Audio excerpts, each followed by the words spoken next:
Hello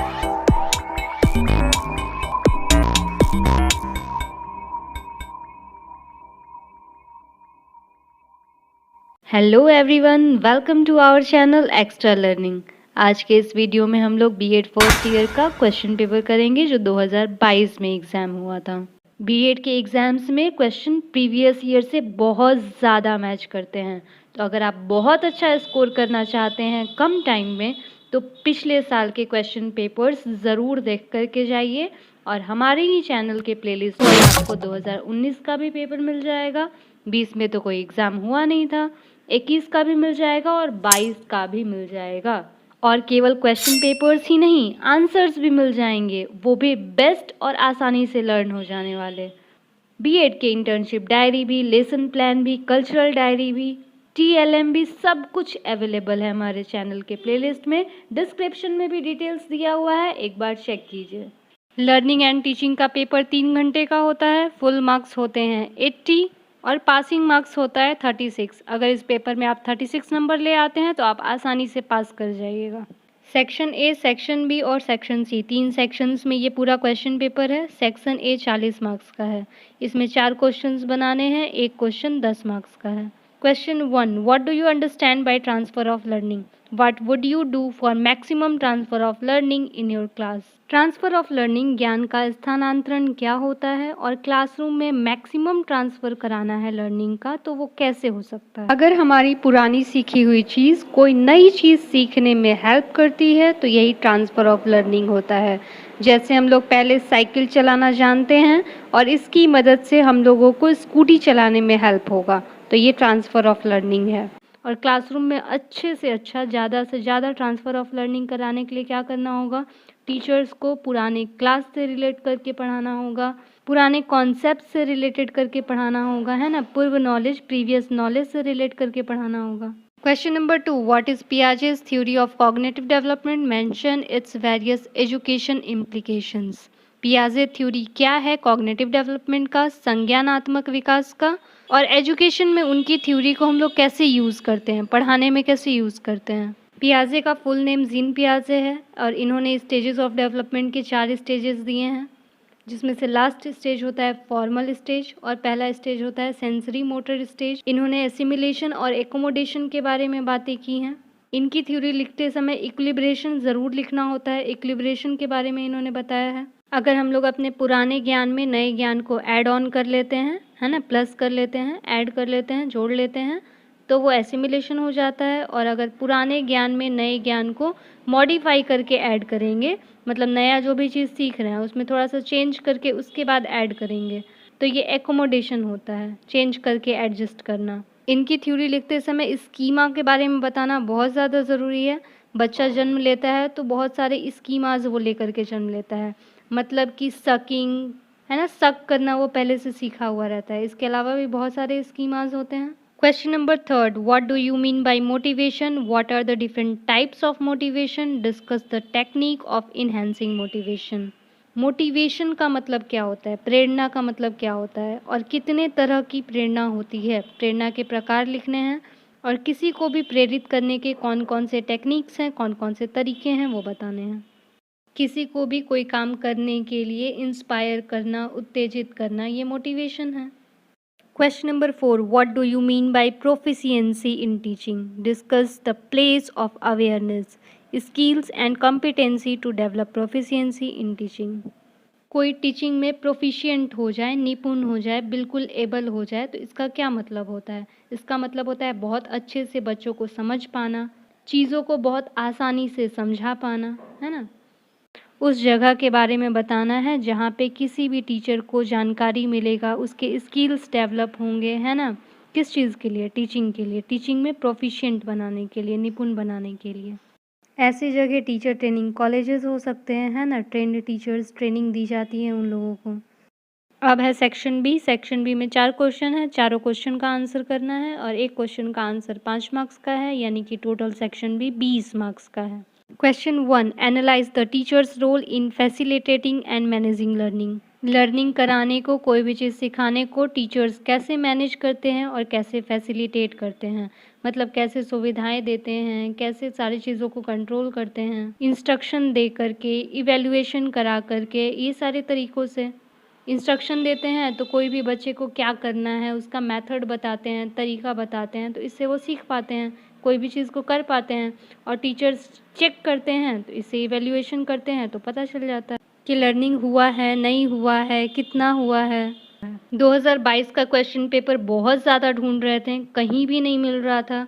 answers में तो इतने ज़्यादा कन्फ्यूज़न थे कि किसका आंसर क्या होगा या कैसे लिखेंगे। वो सारा प्रॉब्लम सॉल्व हो गया, पेपर भी आसानी से मिल गया। फिर आपने अभी तक लाइक क्यों नहीं किया वीडियो को? लाइक कीजिए, चैनल को सब्सक्राइब कीजिए और शेयर कीजिए फ्रेंड्स के साथ। आप सभी जो भी इन वीडियोस को देख रहे हैं वो एक्स्ट्रा लर्निंग फैमिली के मेंबर्स हो गए। तो इस वीडियो पे 500 लाइक्स कराना आप अपना भी टारगेट बना लीजिए, ताकि हमें आपका सपोर्ट मिलता रहे और हम आपके लिए सारे क्वेश्चन पेपर्स अपलोड करते रहें। Question number 2, how can Vygotsky's theory be applied to education? Discuss. Vygotsky की जो थ्योरी है, सोशियो एंड कल्चरल थ्योरी, उस थ्योरी को हम लोग कैसे एजुकेशन में यूज़ करते हैं उसके बारे में लिखना है।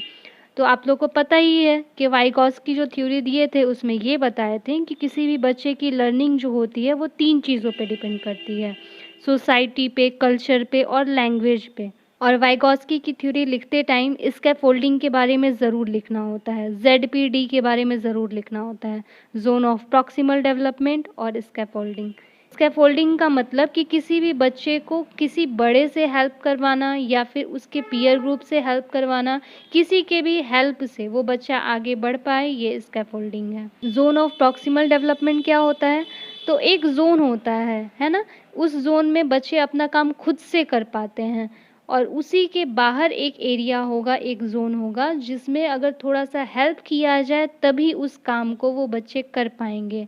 और उसी तरह एक तीसरा एरिया होता है जिसमें हेल्प देने के बाद भी बच्चे किसी काम को नहीं कर पाते हैं, वो उनके लेवल के बाहर का होता है। यही है जोन ऑफ प्रॉक्सिमल डेवलपमेंट। अब एजुकेशनल इम्प्लीकेशंस क्या हैं इनके?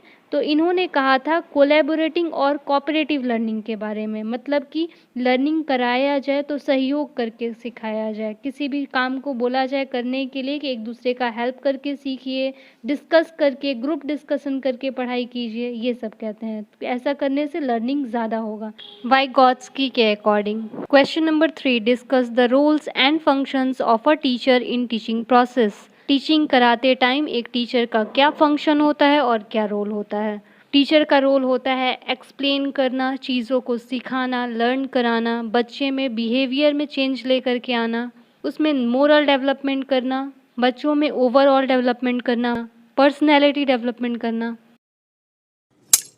इस क्वेश्चन पेपर का लास्ट सेक्शन है ये सेक्शन सी। टोटल 20 मार्क्स का है जिसमें 10 क्वेश्चंस हैं, एक क्वेश्चन 2 मार्क्स का है। Question 1, according to Piaget's theory of cognitive development, the concrete operational stage starts at age. Jean पियाजे कॉग्निटिव डेवलपमेंट की थ्योरी को दिए हैं, उनके हिसाब से कंक्रीट ऑपरेशनल स्टेज कब से शुरू होता है? इसका आंसर होगा option B 7।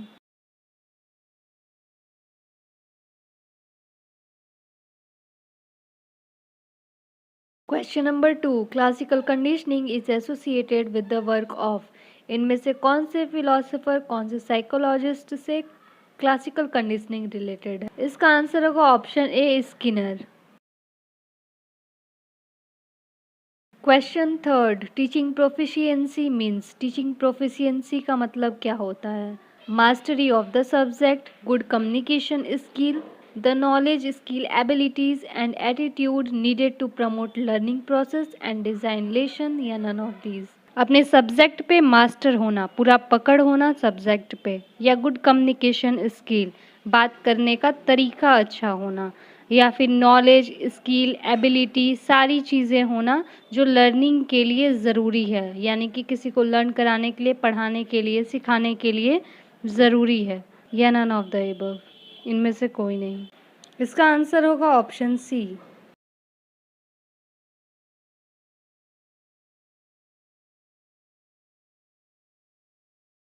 Question number 4, what are the factors affecting learning.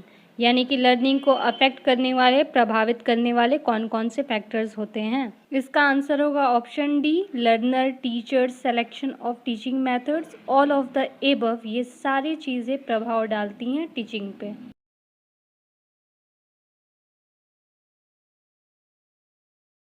Question number 5, which of the following is not internal motivational factor. इनमें से कौन सा मोटिवेशन का, प्रेरणा का इंटरनल फैक्टर नहीं है, आंतरिक फैक्टर नहीं है।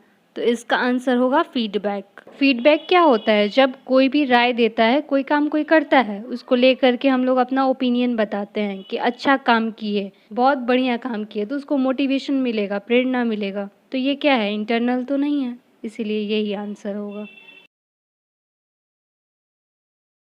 Question number 6. When something previously learned helps learning in new situation is said to be. जब हम पहले कोई चीज़ सीखे हुए हैं और हमारा पहले का सीखा हुआ चीज़ नई चीज़ सीखने में हेल्प कर रहा है, तो इसको क्या बोलते हैं? इसको पॉजिटिव ट्रांसफ़र ऑफ लर्निंग बोलते हैं।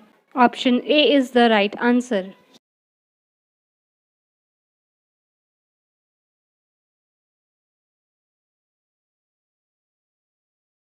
Question number 7. Learning is not brought about by. किन की मदद से लर्निंग नहीं होता है? Option C, drugs. एक्सपीरियंस की मदद से होगा, अनुभव की मदद से होगा, ट्रेनिंग की मदद से भी होगा और एजुकेशन की मदद से भी होगा।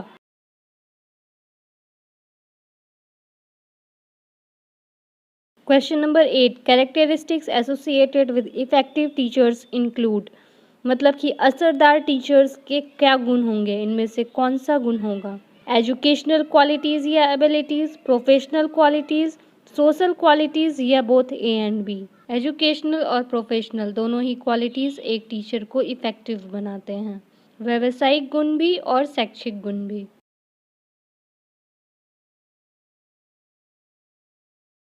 Question number 9. Learning by practice is a modification of. अगर हम लोग प्रैक्टिस कर करके कोई चीज़ सीख रहे हैं तो क्या होगा? बिहेवियर में चेंज आएगा। Option B is the right answer.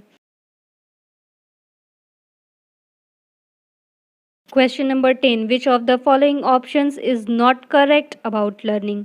Learning को लेकर के इनमें से कौन सा चीज़ सही नहीं है, यानी कि कौन सा चीज़ गलत है? Learning is adjustment, learning is only acquisition of knowledge, learning is development, learning is maturation. Adjust करने को लर्निंग कहते हैं, या लर्निंग का मतलब केवल नॉलेज का ग्रहण कर लेना, मतलब ज्ञान को ले लेना। लर्निंग का मतलब डेवलपमेंट होता है, विकास होता है। लर्निंग का मतलब मैच्योरेशन होता है, यानी परिपक्वता होता है। परिपक्वता तो होता है, बिल्कुल सही है। लर्निंग विकास भी है, डेवलपमेंट भी है, बिल्कुल सही है। लर्निंग एडजस्टमेंट भी है, समायोजन भी है। लेकिन लर्निंग केवल नॉलेज लेना, ज्ञान का ग्रहण करना नहीं है। Option B is the right answer.